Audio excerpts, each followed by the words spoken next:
When you know God, ukimfahamu Mungu and concentrate your mind to God, na ukazingatia kwa habari ya Mungu, you don't need any prayer from anyone. huhitaji maombi kwa mtu yeyote. Wewe, you become a friend to God. Unakuwa rafiki wa Mungu.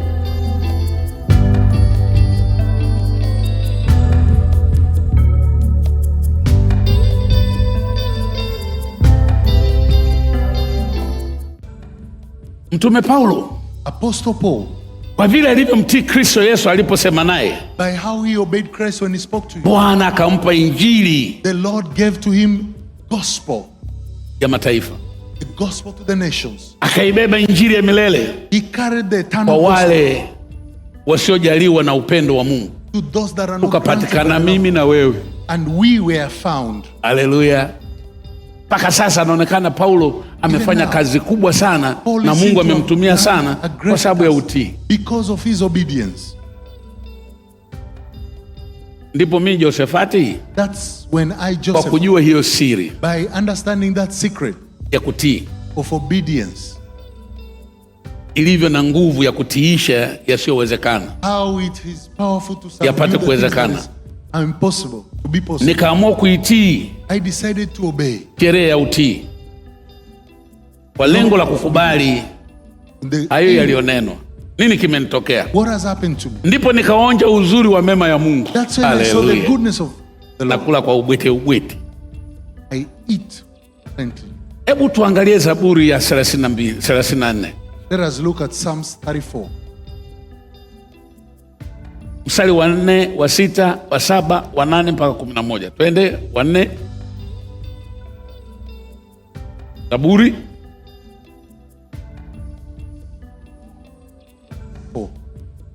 Biblia inasema, nalimtafuta Bwana jibu, ponya na hofu. Wakamwelekea macho, wala nyuso zao hazitaona haya. Mtu aliye na utii hana haya. A person that is obedient is not ashamed. We mtume kokote ataenda. Send them wherever they Mwambie chochote atafanya. ask them anything they will do. Ana ubishi, They are not haogopi. They are not afraid. Maana anajua ni mtu aliyesema na nguvu kuliko chochote. Because they know the person who spoke is Iko powerful. siri kwenye kutii. There is a secret in obedience. Kwa hiyo amua kutii. Decide to obey. Mstari wa 7. Verse 7. Malaika wa Bwana hufanya kituo akiwazungukia wamchao na kuwaokoa. Bwana Yesu asifiwe. Praise the Lord Jesus. Mcha Mungu manake ni nini? Who is the one with the fear of God? Ni mtu mwenye utii. Is a person that is obedient. Ukisikia yule mtu akaambia yule ni mcha Mungu, When you hear someone manake yule has the mtu fear ni of God, nani? Ni mtii kwa Mungu. it means is a person that is obedient to God.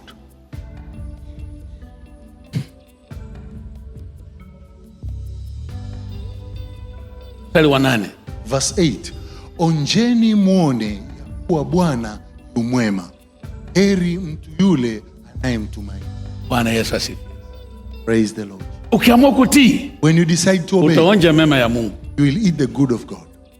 Nimekuja na hoja hii kwenu nyie. I have come with this point to you. Yote yanawezekana kwa huyo anayeamini. All is possible to he that Hapo believeth. unapoamua kutii.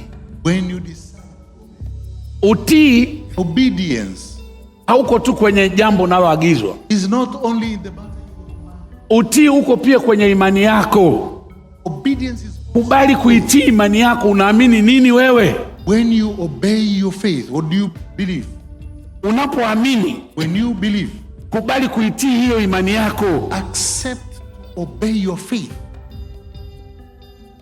Imani inahitaji kutiiwa. You need to obey your faith. Imani inahitaji kulindwa. The faith should be kept. Imani inahitaji kutumikiwa. Faith should be saved. Sasa haiwezi kutumikiwa, haiwezi kulindwa It cannot be protected kama hakuna utii. if there is no obedience. Unapokuwa mtii, When you are obedient, unailinda imani yako, you protect your faith, na yule muovu hakuwezi. and the enemy cannot overcome you. Ndipo nikaandika kitabu kikasema, That's why I wrote a book and it said, kiko hapa, here, nimepata urithi mwema. I have found a good inheritance. Haleluya. Unakiona kitabu hiki? You see this book? Kwenye kitabu hiki nimeandika maneno ya mwisho kule kwenye kitabu hiki. In this book there are words that are Yako mambo 6. There are 6 things. Haya mambo ni nini? What are those things? Mtu aliyetii A person that is na obedient, anajua yeye anaitii imani yake, and they know they obey. anajua yuko kwenye mambo 6 kamili They know there are ambayo 6 hayatamnyima kula mema ya nchi. that cannot deny you to eat the good of the land. La kwanza, The first thing, anajua yeye ni mtakatifu wa Mungu, they know they are the Holy One of the kwa Lord. hiyo lazima ataichukia dhuluma. Therefore they will hate injustice. Chochote ambacho Mungu anakichukia anakichukia. Whatever God hates, they will hate. Efeso 1:4. Ephesians 1:4. Anajua yeye ni mtoto wa Mungu. They know they are the child of God. Kwa hiyo kama wewe ni mtoto wa Mungu, If you are a child of God, manake yuko anayekuchunga, it means there is one that shepherds you. yuko aliye mkubwa kuliko wewe, There is one that is greater than you. yupo unayemtegemea. There is one that you depend on. Kitu ninachoshangaa, What I'm surprised, mtoto siku zote a child all the time, haamini mzazi wake eti hawezi. they don't trust that the parent cannot do it.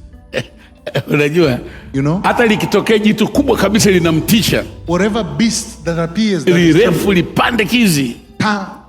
very tall, fearsome. Ngoja nifanye mfano mmoja hapa. Let me do an example. Jonda, njoo hapa. Wanda, Afu wewe njoo. Njoo mama, njoo. Una watoto wangapi? Una mtoto. Sasa huyu labda tuseme ndo mama ana watoto wawili. let's say he has 2 children. Wamekosea nini sijui huyu, halafu huyu anataka kuwachapa. They've messed up and he wants to cane them. Wale watoto watakimbilia wapi? Where will the children run to? Wanamwambiaje? What will they say to the mother? Mama huyu anatupiga huyu. Kwa hiyo wanamwambia mama, mtandika huyu. They will ask the mother to beat up. Tuko pamoja Are we together? Wanaamini kabisa huyu They believe the anamudu mother huyu. can manhandle the father. Mnaelewa hivyo? You understand? Kwa nini wanaamini kwamba huyu anaweza kumudu huyu? Why do they believe that they can Kwa manhandle sababu them? anajua huyu anawamudu wale. Because they know she can manhandle them. Kwa sababu huyu mama anawamudu wale watoto, si ndio? Because she can manhandle the Anawachapaga, children. anawaonya, si ndio? Kwa vile mamlaka alionayo, wanajua kabisa anaweza hata akamwambia huyu asikie, kwa sababu hata wao wanasikia. They know that she can command the man. Yanawaingia kidogo ninachosema. Do you understand? Siku utakapofika mahali The day you get to a point, uone Mungu you see God anazidi huyo mzazi wako, is more than your parent, umetoboza. then you have overcome. Fikiri mtoto mdogo Think about a small child. akichokozwa When they are, anakimbilia kwa nani? they Kwa run to mamake the au kwa babake? or the father. Anajua babake anaweza kumdhibiti yule anayemsumbua. They know the father can manhandle the person. Haamini kwamba yule babake anaweza kashindwa kwa yule mtu. They don't believe the father can Haliko fail. hilo wazo. That thought is not there. Ndivyo tunatakiwa tunapomwendea Mungu tuwe na hoja hiyo, That is how it should be kwamba when we Mungu are hashindwi na that chochote. he cannot fail Twende in na- anything. Twende hoja ya mwisho. Go to the Hoja nyingine nasemaje? another point. Lazima ujue ni mtoto wa Mungu, si ndio?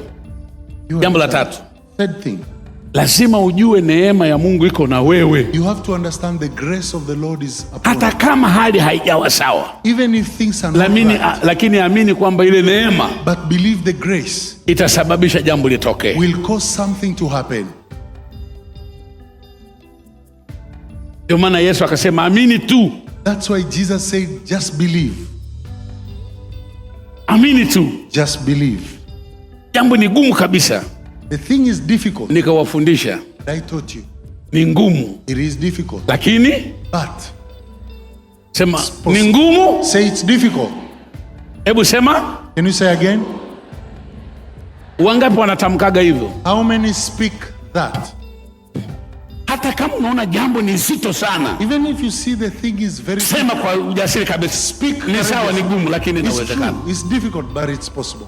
Litakuwa vile mimi ninavyotaka liwe. It shall be as I purpose it Kwa to hiyo elewa, una neema ya Mungu. be. Understand you have the grace. Efeso 1:6. Ephesians 1:6. Jambo la 4, Fourthly, Elewa umekombolewa. Understand umelipiwa deni yako. Your debt is paid. Ibilisi asikusumbue na yaliyopita. Should not trouble you with the past. Yesu huyu.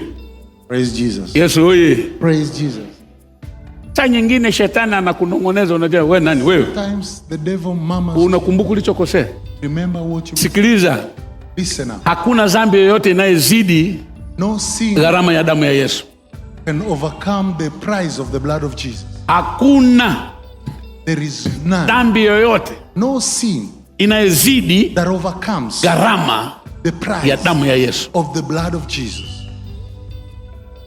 Kwa hiyo shetani asianze kukunongoneza. So the devil should not murmur to you. Wewe dhambi yako uliyofanya yani wewe husamehewe. Waambie mimi sijamkataa Yesu bwana. Dhambi inayoshindwa kusameheka ni yawe kumkataa Yesu. The sin that cannot be forgiven is you to reject Jesus. Dhambi inayofanya usisamehewe ni ile yawe kutokuamini na uwezekana.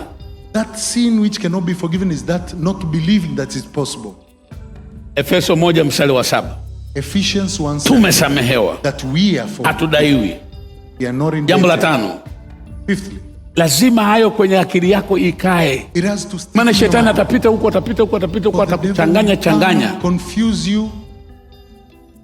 Unao ujuzi wa hekima ya Mungu. You have the skill of the wisdom of God. Una ujuzi wewe. You have skill. Una ujuzi wa mema. Skill in na una ujuzi wa mabaya pia. You have the skill in evil also. Kwa hiyo unaamua. So you decide. Isi sawa. This is not right. Sisi tuna ujuzi wa mema. We have the knowledge of good and evil. Mungu mwenyewe alitangaza. God announced. Alisema, tazama huyu mtu look, this man amejua nini? Has mema na mabaya. Known good and evil. Kwa hiyo hakuna mtu ambaye hajui hili ni baya. So no one doesn't know that this is. Hata kama unafanya. Even if lakini unajua hili si sawa. You know this is not right. Si ndio jamani? Kwa hiyo ujue una ujuzi. You have knowledge. Kwa ile hekima ya Mungu. In the wisdom. Uilinde hiyo. Keep it. Efeso 1:8. Ephesians 1:8. 6. Jambo la muhimu sana kwako. Very important to you. Yanawaingia jamani. Jambo la muhimu sana. Wewe ni msiri wa Mungu. You are the custodian of God. Wewe ni msiri wa Mungu. You are the custodian of God. Umebeba siri za Mungu. You carry the mystery of God. Sasa usiropoke. Do not speak recklessly. Usiongee hovyo. Do not speak recklessly. Uwe na nukta. Have some pause. Jifunze kuwa na nukta, sio mkato. Know when to stop. Hebu mwambie jirani yako usiwe na mkato, weka nukta. Tell your neighbor, know when to stop.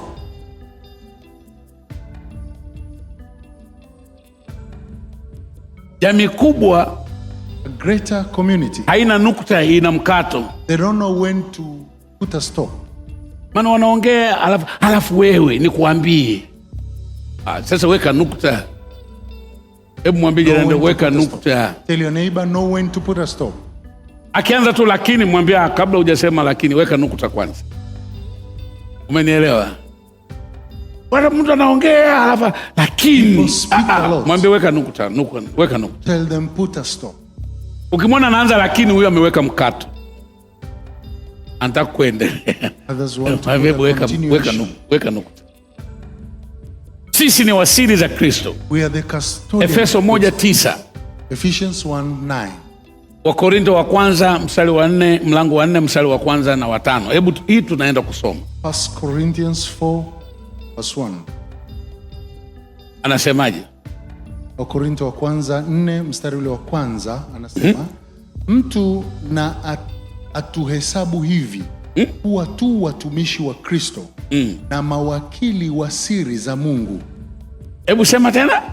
Mtu na atuhesabu hivi kuwa tu watumishi wa Kristo na sio watumishi wa dunia. Not the servants of the world. Sio watumishi wa serikali. Not the servants of the government. Si watumishi wa siasa. Not political. Si watumishi wa nyumbani. Not house servants. Si watumishi wa watu. Not servants of the people. Tu watumishi wa Kristo. We are the servants of Christ. Nafanya serikalini. Mimi ni mtumishi wa Kristo serikalini. I am a servant of Christ. Mimi ni mtumishi wa Kristo shuleni. Mimi ni mwalimu. I'm a servant of Christ in school. Mimi ni mtumishi wa Kristo dukani. I'm a servant of Christ in the shop. Nenda ukijua wewe ni mtumishi wa Kristo hapo ulipo. Go knowing you are the servant of Christ wherever you are. Ijulikane hivyo. Let it be known so. Wacha wakujue hivyo. Let people know you in that way. Ikishafikia hatua hiyo, once it get to that point, na kuambia umeshinda. I tell you have overcome.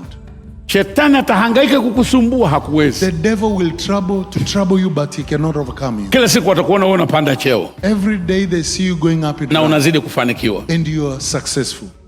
Kuanzia sasa, from this moment, uelewe hapo ndipo penye madaraka ya Mungu. Understand that is where there is.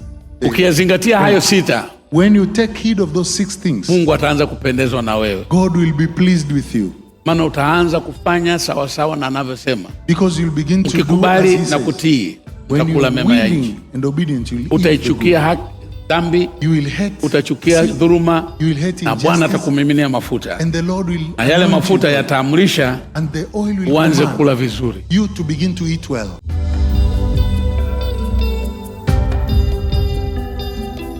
When you know God, ukimfahamu Mungu, and concentrate your mind to God, na ukazingatia kwa habari ya Mungu, you don't need any prayer from anybody. Huhitaji maombi kwa mtu yeyote. Wewe, you become a friend to God. Unakuwa rafiki wa Mungu.